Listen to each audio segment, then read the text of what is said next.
So, like most people, I've been going through a super huge Deltarune phase as of late.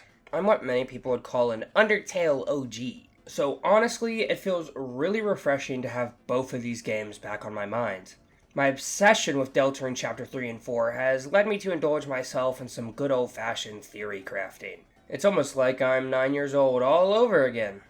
There's this one specific theory that has really been on my mind lately, and I have no idea if it's been put out there yet. But either way, I'm wanting to spread the word. My theory is that Deltarune is canonically a prequel to Undertale. I don't think it's an alternate universe, at least not in the traditional sense. I also think that the world of Undertale is an eternal dark world created by Kris. Why do I think this? Well, it primarily boils down to a lot of little details and character motivations. And that's all you get.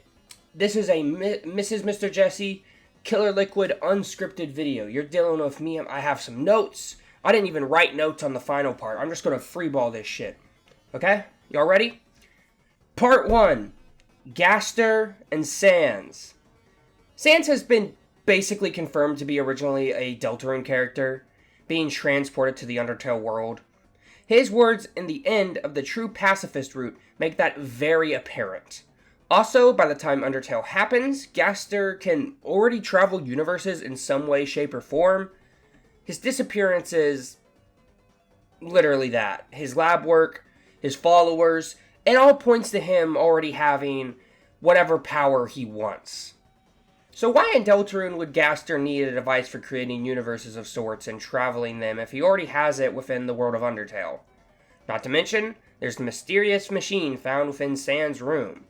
The only reason Gaster would need the Deltarune within Deltarune is if Deltarune canonically takes place before Undertale.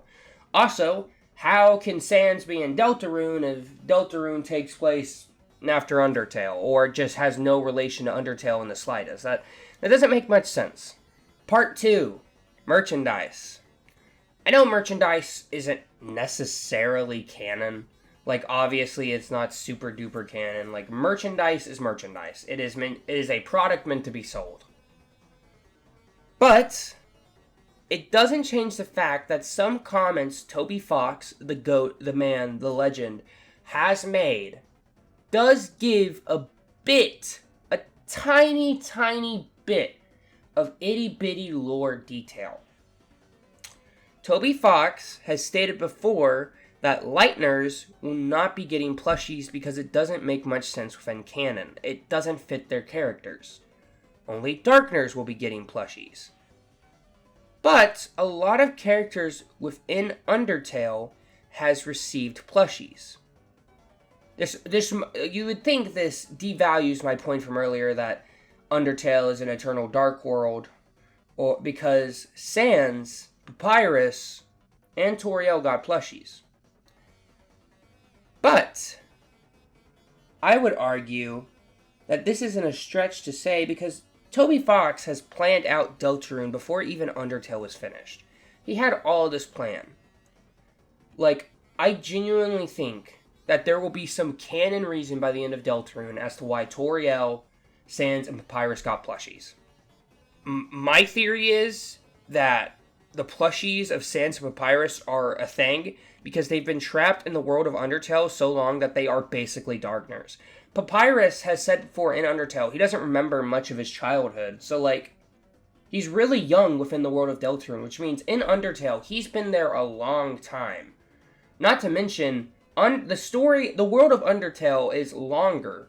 Okay, we got ancient history of the Monster War, and then we have all the Azrael and Chara shit, and then we have all the human souls dying. So the world of Undertale is a long timeline.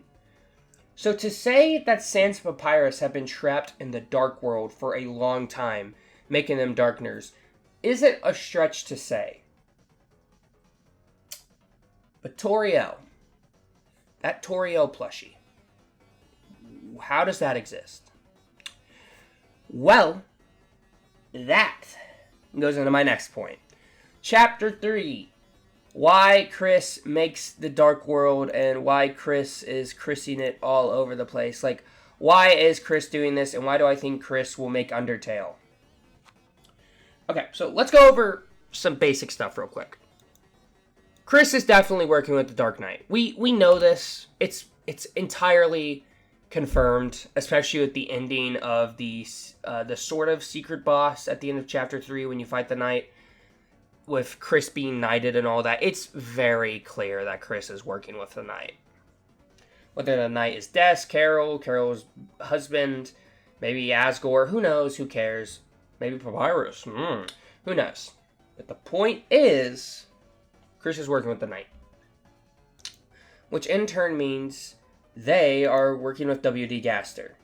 And W.D. Gaster is probably in some way connected to the soul. Who knows how? Who knows why? We know Des is connected to it somehow. Who knows? It's not the point. So why would Kris be working for W.D. Gaster and the Knight? Well, it's simple. Kris wants their own world. Like, we know from the story of Deltarune, Kris feels very lonely in the town. They are the only human there. They exist as the only human there, and they thought they were a monster. Instead of their parents telling them they were human and wouldn't be growing in their horns, they instead just gave them fake horns and told them they'll come in someday. Kris is lonely. Kris does not have many friends. Until Deltarune, at least.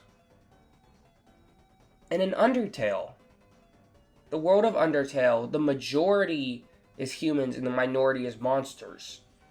That is what seems to be the plain opposite of the Deltarune world. So why would Kris do that? Well, it's obvious. They don't want to be alone. They want to be in a world where there are more people like them. So what I think is Kris is working with Des, W.D. Gaster, the Knight, whoever, is to create this world where they feel more accepted, more loved. And I have a feeling at the end of the game, this is what I think is going to happen at the end. Kris is going to be like, oh shit, oh, I'm hurting my friends. My friends are suffering and it's my fault. I gotta save them. So what I think is Kris is going to sacrifice themselves and the human soul to create an eternal dark world within the bunker. That being the Undertale world. And they're going to do this to protect their friends in the end. And that would explain why there are no deer, no bird bees, and no dragons, lizards in Undertale. It's simple. They don't want to take a chance of a version of Susie or Noelle or Birdly or any of their friends ending up there and getting hurt. They specifically removed that type of monster species from their world. And you might think, oh, then why is Asgore, Toriel, Azrael, why are they all there? Well, it's simple. This is Kris's ideal world. Even though they struggle a lot with loneliness, they still love their family. They still especially love Azrael. So wouldn't you if you created a perfect world and you loved your family, wouldn't you create a version of them that would be there for you? That would take care of you still? And that would explain why at the end of the game, Azrael just wants to keep on having fun. He just wants to be with the human forever, Chara. Because isn't that what Kris wants?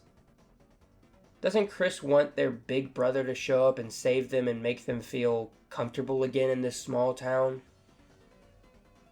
It makes so much sense. Is it canon though? Probably not. There's a reason this video is unscripted, because this is mostly crackpot speaking. And it was so messy, my thoughts were so messy that I couldn't really think of how to script it into a full video. Also, it'd be way shorter than it is right now, and I really don't like uploading 5-minute videos, because short form content's cool, but I feel like it wastes time. It wastes effort when I could be making longer, more important, detailed stuff. So that's why this is unscripted. But yeah, I legitimately think that Undertale is an eternal dark world, and it's going to be created by and I believe it's going to be created by Kris at the end of Deltarune. I really think that's going to be what happens. Will it though? Probably not. Probably not. Toby Fox is a wonderful writer, and it's clear that every time we think something's going to happen, he flips it on his head and says, "Fuck you, all your theories are wrong. Blocked. So, either way, I'm really excited for Deltarune Chapter 5, 6, 7. I'm really excited in general. Garrison is the GOAT. I don't think anything's topping that secret boss, but we'll see. Tell me what you think about my theory. Genuinely, I want to hear your thoughts. If you think I'm stupid, tell me I'm stupid. But yeah, I think it has a solid chance of existing, or at least having details that are somewhat canon. Make sure to check out my webcomic.